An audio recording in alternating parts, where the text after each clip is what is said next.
চট্টগ্রামকে manufacturing hub হিসেবে গড়ে তুলতে কাজ চলছে বলে জানিয়েছেন বাংলাদেশ বিনিয়োগ উন্নয়ন কর্তৃপক্ষ ও বাংলাদেশ অর্থনৈতিক অঞ্চল কর্তৃপক্ষের নির্বাহী চেয়ারম্যান আশিক চৌধুরী।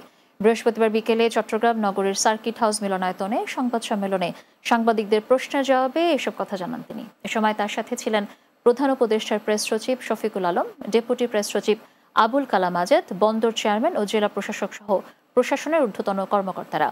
সংবাদ সম্মেলনে বিভিন্ন গণমাধ্যমের সাংবাদিকরা অংশ নেন।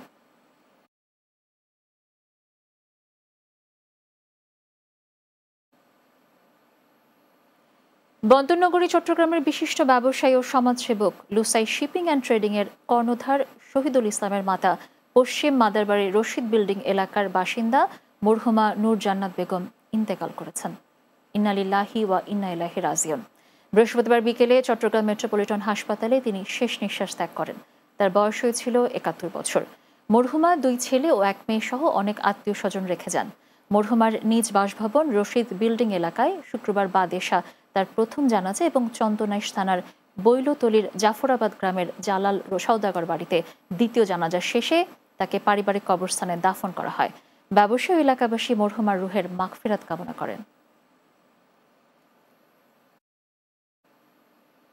শেষ করব দিনের বাংলা, তবে যাওয়ার আগে সংবাদ শিরোনামগুলো জানিয়ে দিচ্ছি আরও একবার। আওয়ামী লীগ নিষিদ্ধের দাবিতে রাজধানীতে চলছে ফ্যাসিবাদ বিরোধী গণসমাবেশ।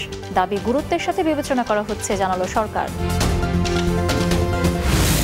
নির্বাচন দিতে টালবাহানা করলে জনগণ আবারও রাজপথে নামবে, হুঁশিয়ার ফারুকের। জনগণ যাদের দায়িত্ব দেবে তারাই দেশ পরিচালনা করবে, বললেন ডক্টর জাহিদ। আবার ঊর্ধ্বমুখী সবজির বাজার, বেড়েছে মশলার দামও, তবে স্বস্তি ফিরেছে মাছে।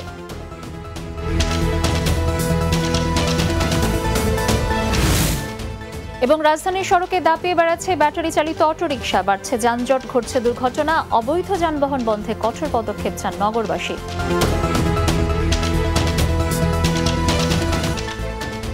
দর্শক, এই ছিল দিনের বাংলায়। আমাদের পরবর্তী সংবাদ রাত ৯টায় রাতের বাংলা দেখার আমন্ত্রণ রইল। আর এতক্ষণ সঙ্গে থাকার জন্য ধন্যবাদ সবাই।